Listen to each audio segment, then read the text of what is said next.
President Bola Tinubu has presented the 2026 budget to the National Assembly themed Budget of Consolidation, Renewed Resilience and Shared Prosperity. He said the 58.18 trillion naira proposal builds on ongoing reforms, citing or noting economic growth of 3.98%, inflation down to 14.45%, and reserves at a 7-year high of $47 billion. Projected revenue stands at 34.33 trillion with a 23.85 trillion naira deficit.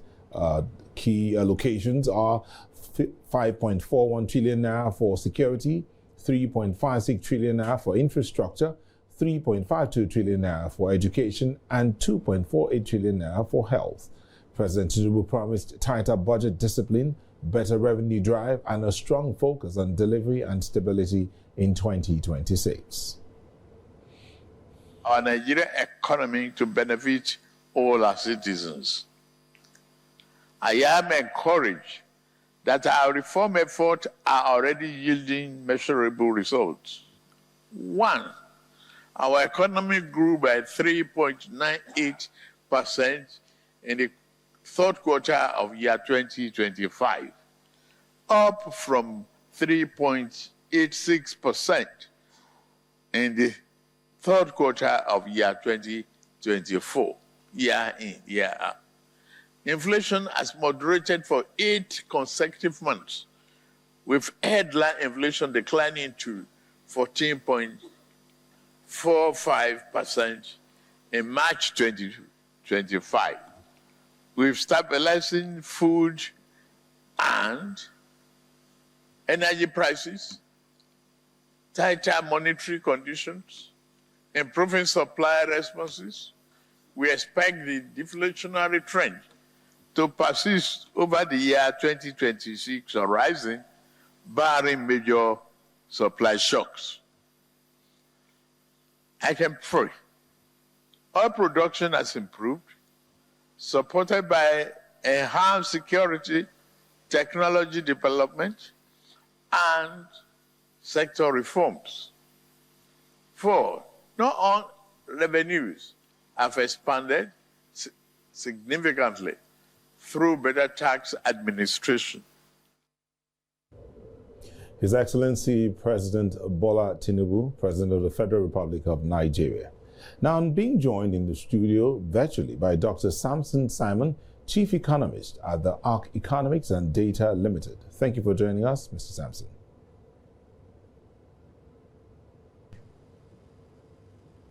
Yeah, so Dr. Simon, if you can hear me, the President pointed to economic growth, easing inflation, and rising reserves as signs that the reforms are working. But from your point of view as an economist, do these numbers reflect real recovery? Well, there's no doubt that there is recovery. The things are looking up. The President was right in citing figures, empirical evidence. Inflation is down 10 percentage points. Foreign exchange reserves have climbed to many years' highs, right? So there is improvement. There's no doubt that there is improvement. But the translation of this improvement is where the problem is. People are not really feeling the impact of these improved numbers, sadly. So there is real improvement. The empirical evidence is there, but I think there's a disconnect between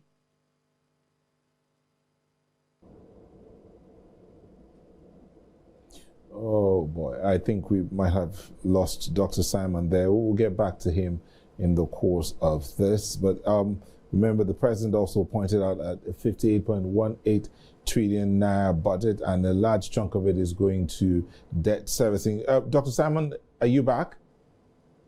Yes, I am. Okay, I do know some people, someone just whispered in my ears that maybe it's too early to celebrate the easing situation in the Nigerian economy. But let's look at this from the point of view of the size of the budget. 58.18 trillion. That's the budget proposed. And you and I know that there's no how that will come out without a little bit of an addition from the National Assembly. But Be that as it may, a large chunk of this proposal is going to debt servicing. Does this point to genuine drive in growth, or one that mainly seems to keep the system afloat? Well, the budget is the largest, nominally is the largest budget so far. Considering what happened this year, some of us thought they would be a little bit humble and they will bring down the size of the budget, but it seems they are not letting off. That they have doubled down on the size. They have made the budget for 2026 even bigger than the one for 2025. But in all honesty, we know the best predictor of the future is the past. We struggle to meet up with 2025 budget, ditto for 2024, and even for 2023. So what exactly are we going to do different in 2026 to meet up? Somebody says maybe tax reforms, implementation of the new tax laws, or hopefully those things should help. But we know we have a revenue problem, and that has been a challenge for us. Recently, the minister said out of 40 trillion projected revenue for this year, only a quarter was gotten. And in 2024, Dr. Simon, if you can hear me, may situation. I just point out something here? You brought in a couple of budgets, past budgets, 2023, 2024, 2025, and now we're going towards 2026. But we do know that the 2024 budget is more or less still running. The 2025 budget is still running. I'm not even sure we've even gotten into the 2025 budget yet. But now we're already getting a 2026 budget, and the government is projecting discipline in revenue mobilization and spending. I mean, if you see that we have 2 or 3 budgets that are running concurrently, we're now adding another budget, and we're talking about discipline in revenue mobilization and spending. What does that say? Where are we going? I know the intent for the president or the government is that they're trying to meet up with everything. But I'm sorry to say it's just chaotic. You don't run so many budgets at the same time. I don't think you really, I know the intent is noble, but the situation, the reality is that it doesn't make sense. It makes things more difficult. And mind you, you're struggling with generating revenue. So many budgets will be fighting for the same revenue because there's no any other there are no other sources of revenue that you're going to use to fund the budget outside the regular sources of funding this budget. So it's not, I don't think it's ideal.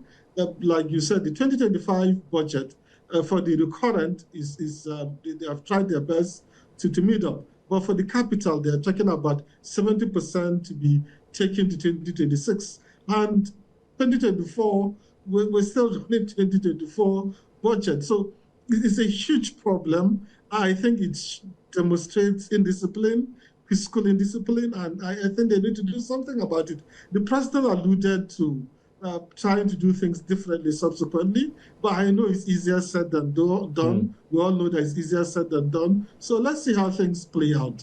Okay. But the reality is that it's so sad.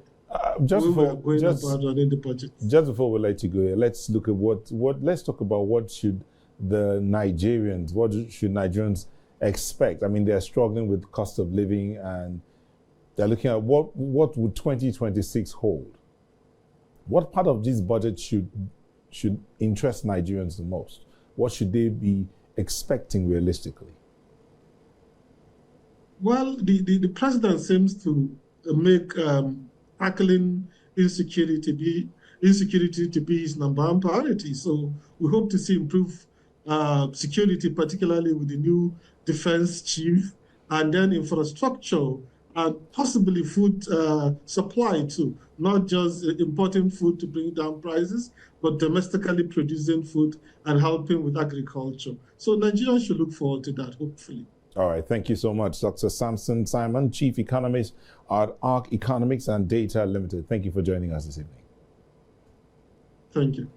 Moving on to the Senate, that has now confirmed Orishemeyiwa Eyeson as CEO of the Nigeria Upstream Petroleum Regulatory Commission and Seidu Mohammed as CEO of the Midstream and Downstream Authority. This followed a joint committee report led by Senator Abdulrahman Kawo Their appointments come after the exit of former NUPRC head Benga Komolafe and the resignation of NMDPRA's Farouk Ahmed, who faces corruption allegations. President Tinubu had urged swift confirmation, citing the nominees' experience and the need to stabilize the oil and gas sector. And in politics, the Supreme Court has dismissed an appeal by the Independent National Electoral Commission challenging the leadership of the Social Democratic Party. In a unanimous ruling, a 5-member panel upheld Sadiq Abubakar and Olu Ogunloye as acting national chairman and secretary, affirming their authority to make decisions for the party. Justice Jamilu Tukur ruled that the court won't interfere in internal party matters that don't affect other parties' rights. He also noted that with elections concluded, INEC's case was now academic. The court awarded a 2 million naira cost against INEC's counsel. The implication of this judgment is that the courts, High Court, Court of Appeal, and the Supreme Court have made it clear to INEC to stop interfering in the internal affairs of the SDP, and I believe in other political parties. A multi-party democracy requires that the umpire, INEC, is seen to be unbiased, not causing problems for opposition parties. Most of the crises that you see in opposition parties are only possible because INEC is fomenting them. And now that INEC has a new leadership, it is incumbent on INEC to see that what happened to their former chairman, national chairman, who on more than a dozen occasions was cited for contempt by superior courts, does not happen to the new chairman. INEC should respect the independence of the political parties. The Supreme Court has severally ruled that internal affairs of political parties are their prerogative for them to decide what they want to do. The Supreme Court already also affirmed this today. Although the Supreme Court had thrown out INEC's case, apparently the Independent National Electoral Commission was also busy holding a closed-door meeting with the People's Democratic Party's leaders over internal party disputes ahead of the 2026 elections. Now, the meeting followed conflicting letters from the rival PDP factions, prompting concerns about compliance with electoral laws. The INEC chairman, Professor Joash Amupitan, stressed that the Constitution and Electoral Act must be strictly followed. After the meeting, the Tani Mutaraki faction said it was blindsided by the presence of another group, while the Samuel Anyanwu camp announced plans for an all-inclusive convention. We felt that this rubbing minds together will be a good opportunity for us to forge the way forward concerning the elections. While we shall be waiting for INEC to come back to us regarding those live issues that we raise from our own perspective, I want to assure Nigerians and members of the public that we shall continue our work as the leading opposition party in Nigeria. Well, this is the issue, is that we're going to tell our brothers who are parading themselves as outside of the party to come back home, since we have a cabinet committee appointed by the neck and beauty of our party. I'm now being joined by Haruna Jungudo, People's Democratic Party Public Relations Officer for one of the camps. As you know, there are now 2 camps, so he's here to talk to us. Welcome, Mr. Jungudo. Nice to have you. How was the meeting? Well, it went well, and as expected. For one whose house is in turmoil, you're smiling. The meeting was fantastic. Was a good one. Yes, it went as expected. Okay, but you heard your 2 leaders. One says we'll carry on with the things that we need, the live issues that we need to carry on. The other one says we're planning for a convention. I'll tell our brothers to come back home. Yes, that's the honest truth. All we have to tell them is our doors are open. Let them come in. We will accommodate them in the build-up to the convention we are actually planning. And if they want to be factual with what actually transpired in the meeting, the honest truth was said, and the INEC chairman, whom I actually admired his courage and disposition to speak the truth, and and his effort to see that he tries to resolve the issues that are happening, which are undeniable in the PDP. But one specific thing he mentioned, which I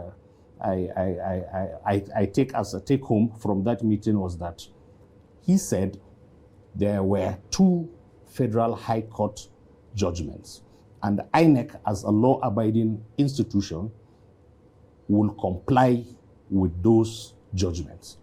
And until and unless there is a superior judgment setting aside this federal high court judgments, there's nothing INEC can do. They just have to comply.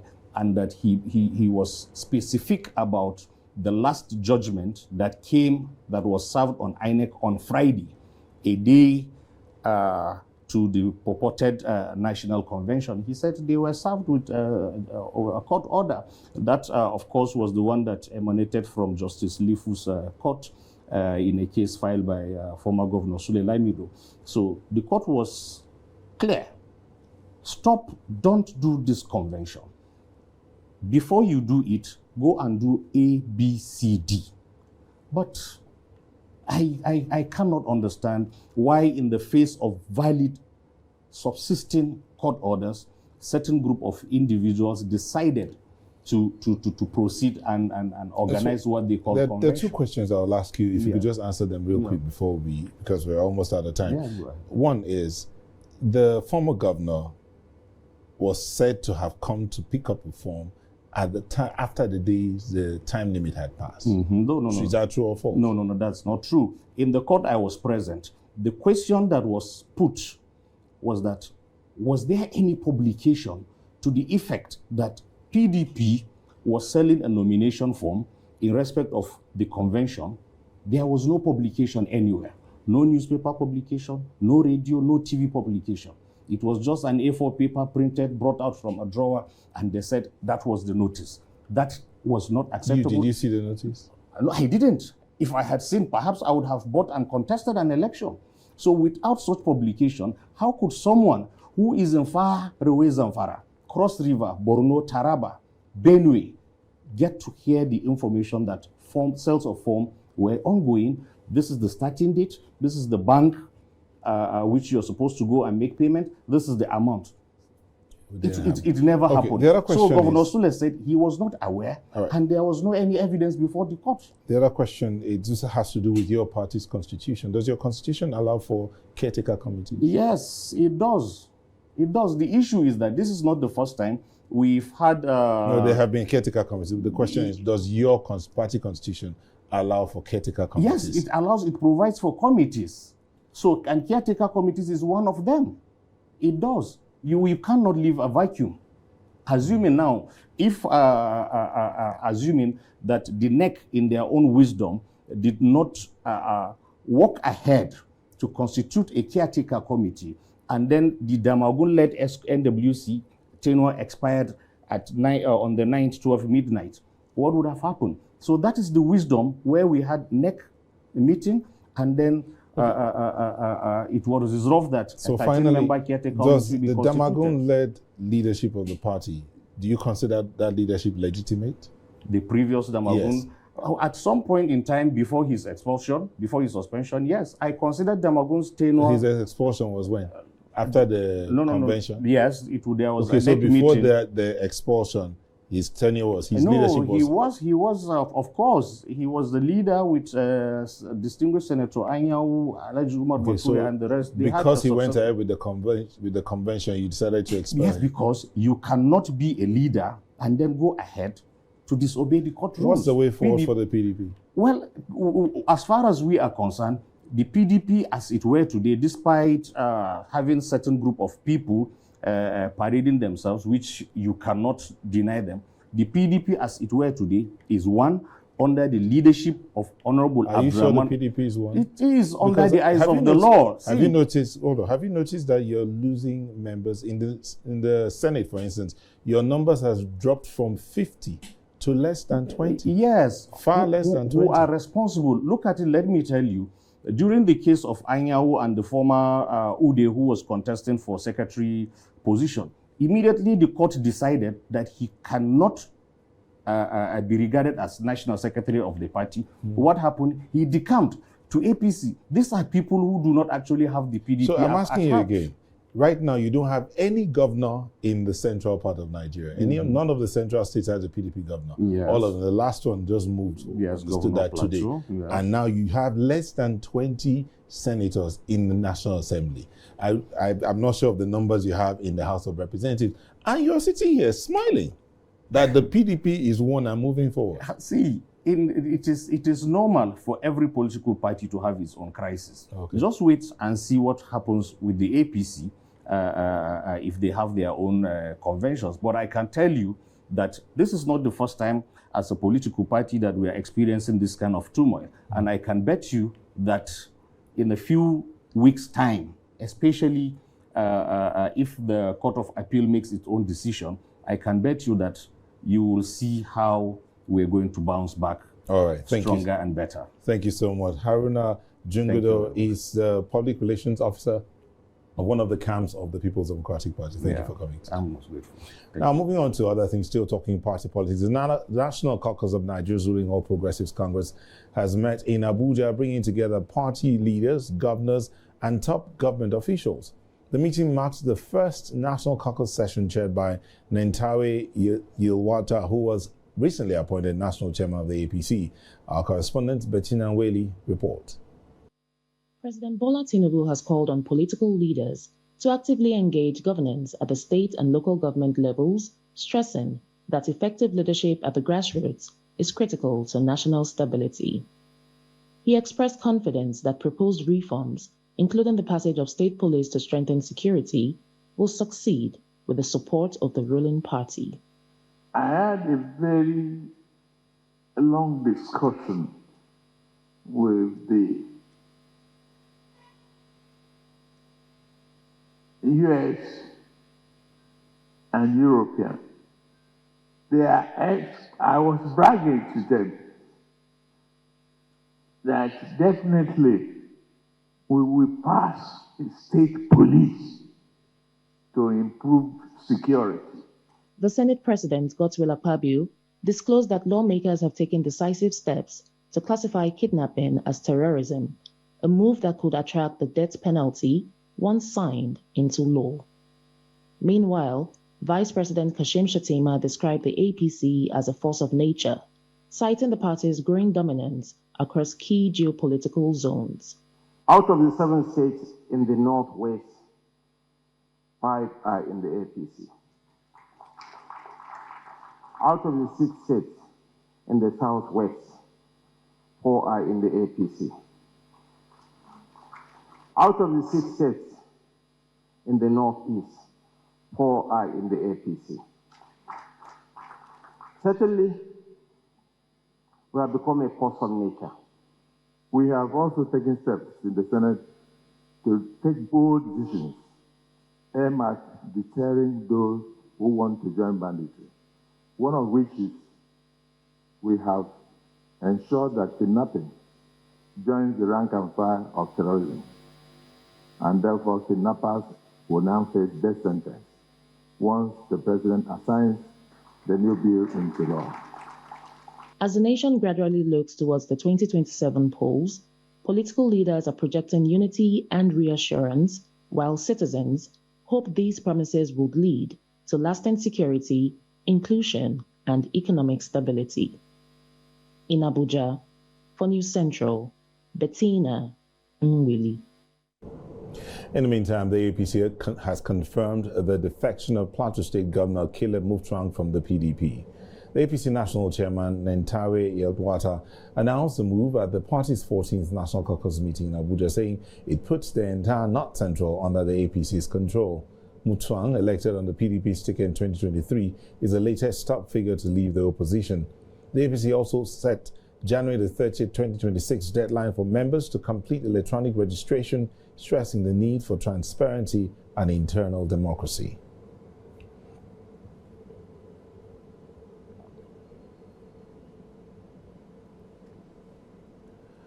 Family, friends and loved ones have gathered at the Narad Bisiji mortuary to receive the 12 bodies of the miners killed by unknown gunmen on Tuesday in Fan district of Barkin Ladi local government area. The deceased miners were at a mining site on Tuesday night when gunmen stormed the area, shooting sporadically. News Central's Chizoba Anyonwe, who is at the scene of the burial, reports that some government officials were also present to witness the event. While details of the development are being awaited, many in attendance are hoping for an end to the recurring attacks on the plateau.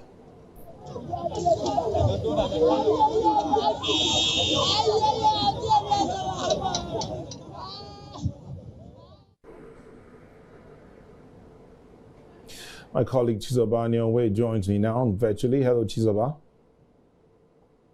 Yeah, I can hear you. Good evening.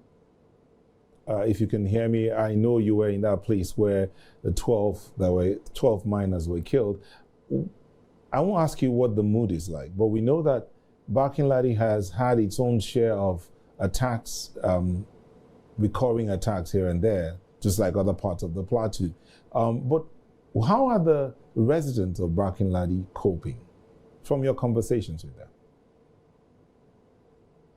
Oh, well, just like you said, Barkin Ladi, just like some other local government areas in Plateau State, will be seen to have faced a whole lot of a series of these kind of attacks in the past. And the question on the lips of many is, when will this stop? Is there an end in sight? Of course, you wouldn't want to see the faces of these people, the mood in which they were at the time of this burial, from the morning up until just a few hours when we returned to Jos. It's not something that you could even wish your enemy. It's a thing of pain. It's a thing of sorrow. It's a thing of anger and despair. Despair because they think that the government, security agencies, according to them, are not playing by the rules. They are thinking that they are left to keep suffering this attack over and over again. They are worried that their cries are not being heard. In fact, today, most of them were calling on the president to, rise up to this challenge. And some of them were saying that those calls from the president of America, Donald Trump, to intervene in these security issues in Nigeria, that it's not a good move. They are saying that if you guys are saying this is not correct, if you shouldn't do that, what are you doing to save our lives, to save our property from these attackers that are never, ever, caught and made to face justice? Just a few of them. And in recent past, none of them have been saying that, okay, they were arrested and these are the actual people that attacked certain villages and, brought to justice. That is what they are trying to hear and to face, to understand that people are working for them.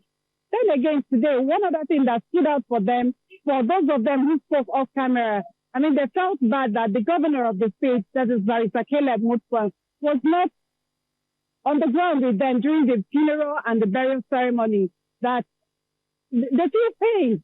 They felt that he would have been there to provide succor, at least let them know that somebody in that status is around to console them and to also feel and share in their pain.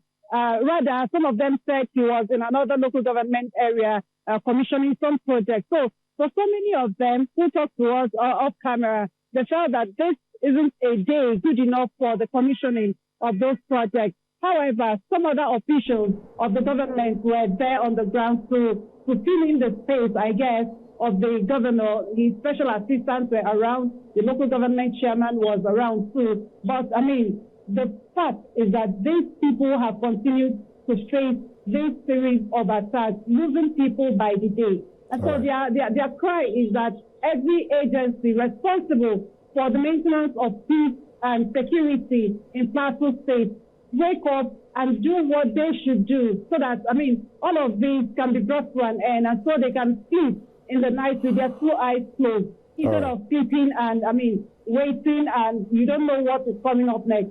One other thing that also happened during the burial ceremony, it's laughable, but this is not funny. Just at the point of lowering these bodies, guess what? Everybody just started running up and down. All of us took to our heels. scampering for safety, because some people said they saw from marauders, from alleging that attackers were around. And actually, we saw some people from a far away distance, but nobody could tell whether or not they are attackers, but everybody took up for safety first, and we all had to run away. And after the security agencies came in, good enough, troops of Operation Enduring Peace were on the ground, the policemen and some other security agencies, and they moved in immediately to the area that was fenced. And in a short while, it was calmed down when they came back to say that it was in another village where these attackers had taken advantage that every other person was at the burial site, you understand. And so they took the advantage to visit that other community to probably launch another attack. But good enough, it was nipped in the bud. And so safety was also restored immediately. So their call is that, people should rise up to this challenge so that enough indeed will be enough. Thank you so much, Chizoba. Please endeavor to stay safe even while reporting on what's going on the Plateau. Thank you so much. I will. Thank you for having me.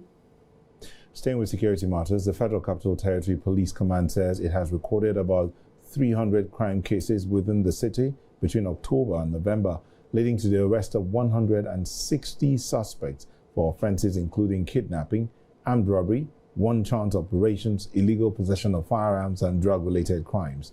The FCT Commissioner of Police, Miller Dantewaye, made this known in Abuja.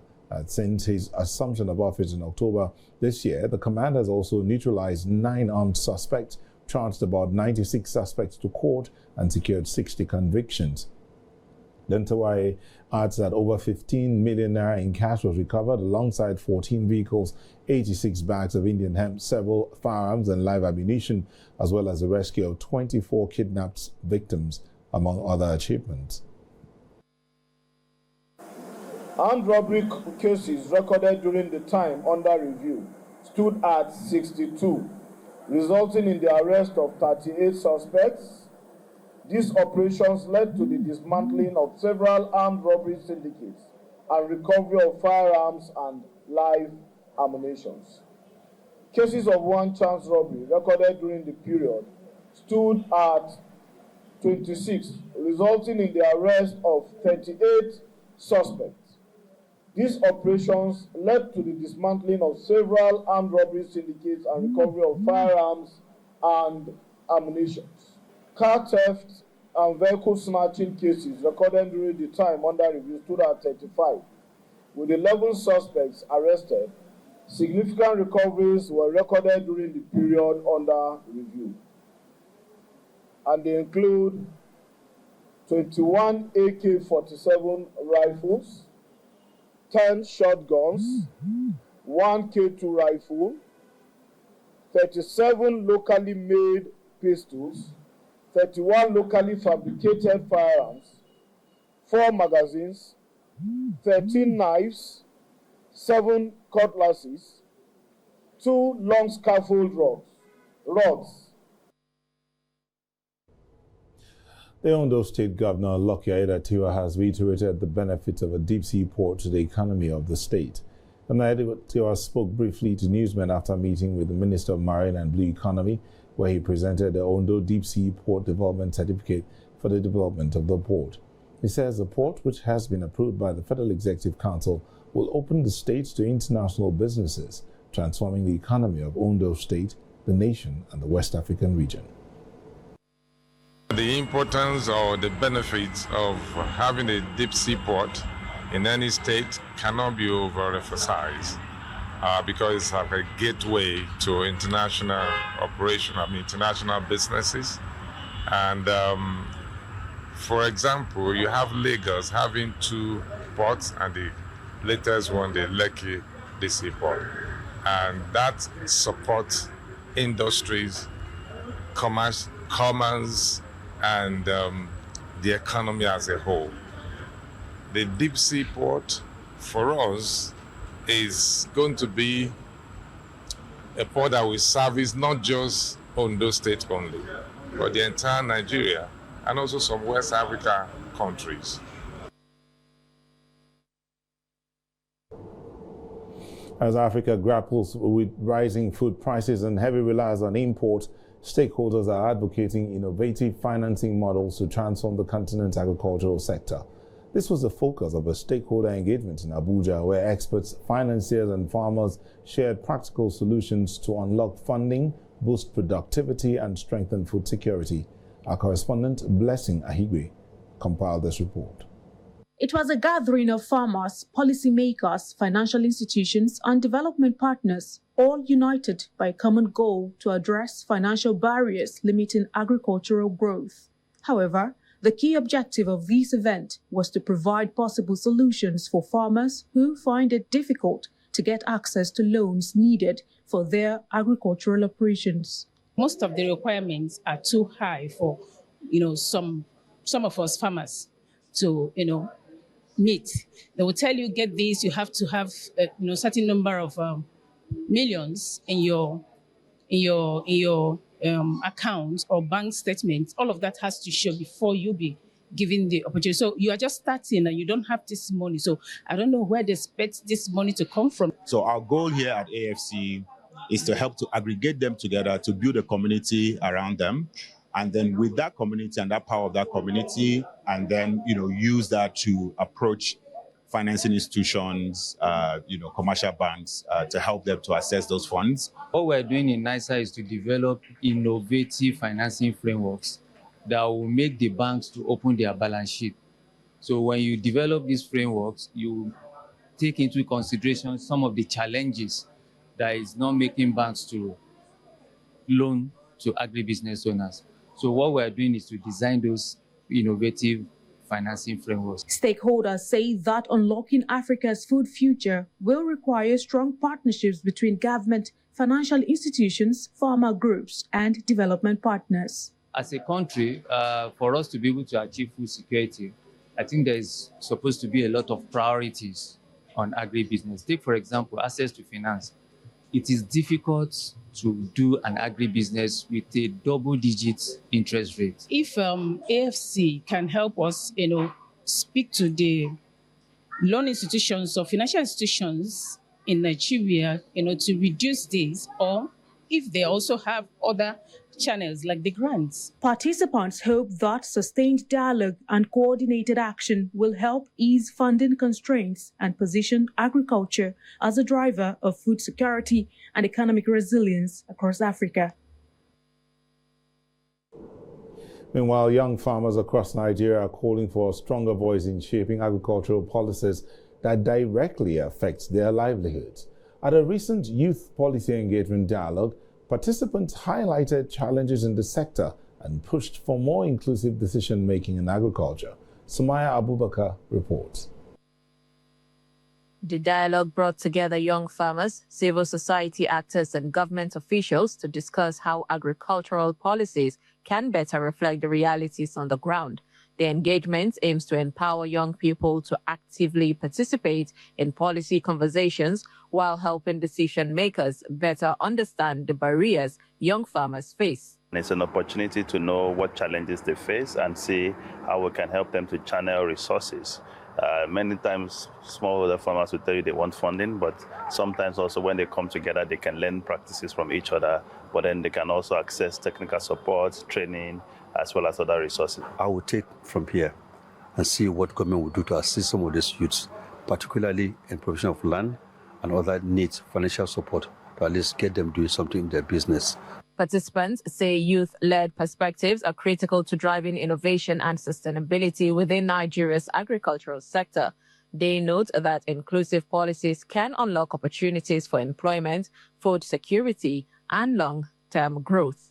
Young farmers and women, when given access to agroecological knowledge and resources, do not simply adopt new techniques. They become architects of their own future and champions of systemic change. I'm calling out on all the Nigerian youths, those lacking behind. We should come outside and farm to feed our country. We don't know where the country is leading to, but if we have food, I think it will go a long way to, reduce some of the problems Nigerians are facing. Stakeholders say sustained dialogue between young farmers and policymakers remains key to building a more inclusive and resilient agricultural sector in Nigeria. In Abuja, for News Central, Sumaya Abubakar. Welcome back. Civilians in Ethiopia's Amhara region are bearing the brunt of a conflict now in its third year, caught in the crossfire between federal forces and the Fano self-defense militia. Many residents have suffered serious injuries, including limb loss, and now depend on the regional rehabilitation center for physiotherapy and prosthetic support. However, the facility is under severe pressure as patient numbers continue to rise. Orthopedic technician Bashwagize Getier says the clinic is struggling to accommodate the growing demand with limited space and resources. Aid workers warn that as fighting persists, more civilians will require long-term medical care, underscoring the deep and lasting humanitarian impact of conflict in the Amhara region.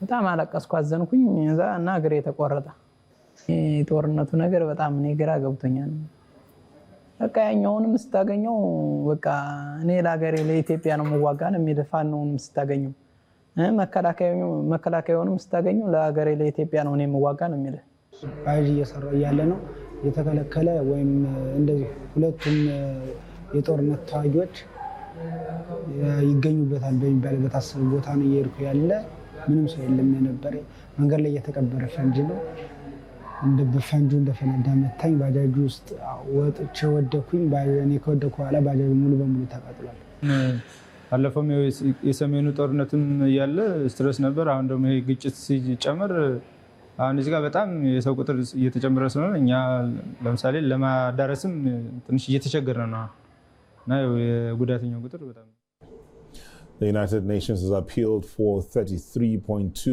million to aid over 80,000 people fleeing the Democratic Republic of Congo into Burundi, following the latest advance by the Rwanda-backed M23 armed group. After capturing Goma and Bukavu earlier this year, M23 took Uvira on 10th December, controlling the DRC-Burundi border. Under U.S. pressure, some forces began withdrawing, but police and intelligence agents remain deployed. UNHCR reports that refugees include nearly 72,000 Congolese and 8,000 Burundians, many arriving destitute and living under trees without shelter. Burundian officials describe catastrophic conditions in Gatumba, Buganda, and Rumonge with widespread hunger.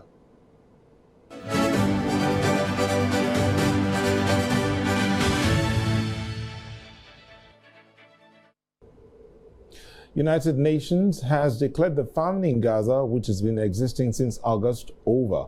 This is due to the improved access for humanitarian aid, but it still warns that the full situation in the Palestinian territory remains critical. A U.S.-sponsored ceasefire has halted the fighting in Gaza that began after Hamas' deadly attack on Israel in October 7, 2023. But the deal in effect since October 10 remains fragile as the Israel and Hamas accuse each other almost daily of violations. European Union leaders have approved 90 billion euros, a loan to help Ukraine pay for its defense and budget needs over the next 2 years. The deal came at an EU summit in Brussels after long talks. Ukrainian President Volodymyr Zelensky welcomed the decision, saying it truly strengthens the country's resilience. However, EU nations could not agree to use frozen Russian state assets worth about 210 billion euros to fund the loan because the funds are held in Belgium, which blocks the plan over legal and financial risk. The loan will be backed by the EU's common budget and borrowing, not Russian assets. But the EU says it may still use them later for repayment if Russia ever pays war reparations. In October, we decided that the European Union would cover Ukraine's pressing financial needs for 2026 and 2027. Last week, we decided that Russia would not get its assets back until Moscow ends its aggression. Today, we approved a decision to provide 90 billion euros to Ukraine for the next 2 years. Ukraine would only need to pay back the loan once it receives reparations. Until then, the immobilized Russian assets will remain immobilized, and the Union reserves its right to make use of the cash balances to finance the loan. A man believed to be responsible for a mass shooting at Brown University and the killing of an MIT professor was found dead in New Hampshire on Thursday, ending several days of manhunt. Police identified the suspect as Claudio Neves Valente, 48 years old, a Portuguese national and former Brown physics student. His body was discovered in a storage unit along with 2 firearms. He died by suicide and is believed to have acted alone. The violence began on December the 13th when the gunman opened fire during exams at Brown University, killing 2 students and wounding 9. 2 days later, MIT physics professor Nuno Loureiro was fatally shot at his home in Brooklyn, Massachusetts. We are coming to you tonight because the federal complaint was unsealed, and we wanted to provide you with the information and to assure the public that law enforcement collectively believe that we have the person, that we identified the person, and that person is dead, and that he was the person responsible not only for the Brown shootings, but for the Brookline shooting. Neves Valente studied at Brown University in Providence, Rhode Island on an F1 visa around 2000 to 2021. He eventually obtained legal permanent resident status. Previously, he attended the same academic program as the MIT professor Nuno Loureiro in Portugal between 1995 and 2000. My understanding is that they did know each other. Have they been in communication since that last date? I don't have any information to provide you. We are coming to you tonight because the federal complaint was unsealed.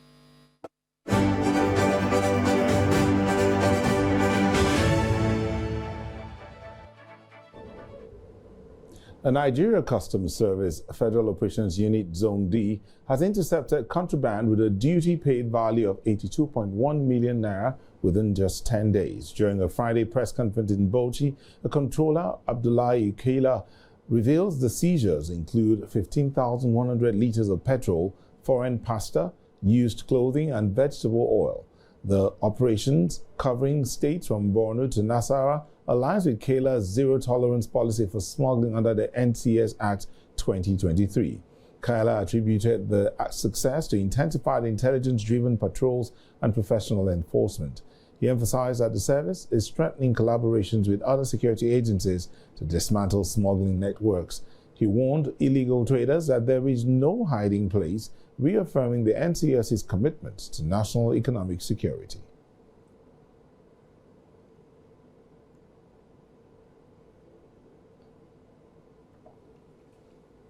And that's the 6th edition for today and the last for the week. But here's a recap of our major stories. We told you that the president has presented a 58.1 trillion naira 2026 budget estimate before the National Assembly, citing economic growth and lower inflation.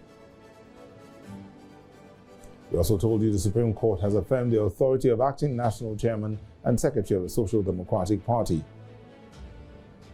And that the United Nations says the famine has eased in Gaza, but still warns that food situation remains critical. Let's hear from you. Send us your eyewitness report to the WhatsApp number now showing on your screen. Do follow us on social media. We are at News Central TV. You can watch News Central live on DSTV channel 422, GoTV channel 23, Star Times channel 274, Avo TV, and YouTube. Many thanks for watching. See you next week. I'm Neota Igbe.